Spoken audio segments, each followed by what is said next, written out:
What's up? It's Icy, and you've probably noticed how much love XXXTentacion's been getting from basically everyone since his passing. And this begs the question, are companies and artists exploiting X's name for money and attention now that he's dead?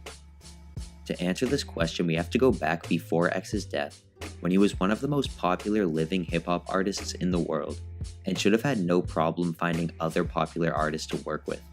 But due to his allegations of domestic abuse, he actually really struggled to get big name collabs, as besides his friends Ski Mask the Slump God and Joey Badass, X could basically only get features from other controversial musicians, like Kodak Black or Trippie Redd.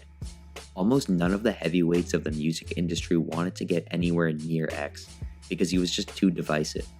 The only artist who put their clean image on the line to work with X is Noah Cyrus, and she was criticized heavily for her decision by many media outlets and was accused of only collabing with the controversial rapper because she was thirsting for attention. The avoidance of X wasn't just limited to other artists though, as corporations also refused to work with the rapper. Spotify famously removed X from all their playlists for a while. Also, basically every media company took a stance against the rapper, and he didn't have any notable brand deals. If you cared about your image, you weren't working with or supporting XXXTentacion while he was alive, no matter how famous he was. But when X got murdered, everything changed. The charges for domestic abuse were dropped, his image softened, and he basically became a martyr of hip-hop. X was already extremely popular before his death, but after being murdered, his relevancy went through the roof, and that's when people started switching up on the rapper. Right after his death, Spotify started heavily promoting their This Is XXXTentacion playlist, and they displayed a message on their homepage that read, "Rest in peace XXXTentacion." This was a seemingly noble gesture towards the recently deceased artist, but when you consider the fact that just 2 months earlier, Spotify had tried to isolate X from all their playlists and stopped promoting his music because of the abuse allegations, the tribute seems more like an insincere effort to gain public favor. Spotify's promotion of X's playlist was just a tactic to get more people listening on their service, as they knew people would be more inclined to listen to X's music after his death. And the message saying RIP XXXTentacion, well, everyone and their grandma was posting tributes to XXXTentacion on their social medias, so Spotify was just fitting in with the trend. The whole display was really disingenuous, as based on their past actions, Spotify clearly didn't care about X.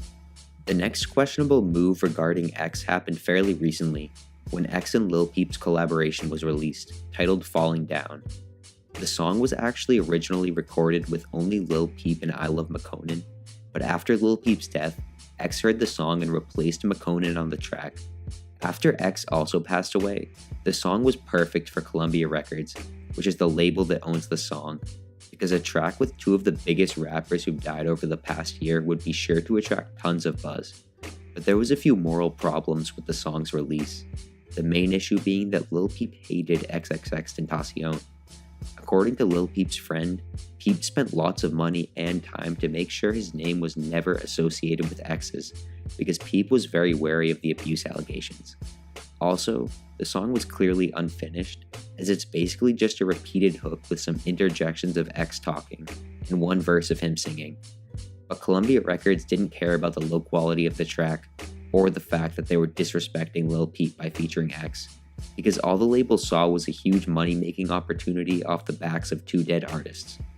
The last incident I'm going to discuss actually just happened, and that is the feature that X had on Lil Wayne's album and the announcement that X would be on Kanye's new album Yandhi. For the Lil Wayne feature, news has come out that Wayne recorded the song after X's death. So Wayne is a perfect example of someone who only came around to support X once he passed away. He only wanted the feature once X's popularity had risen and his controversy had subsided. I'm not saying it's some horrible thing that Wayne featured X, as I'm sure X would have been honored to be on such a high-profile album like the Carter 5.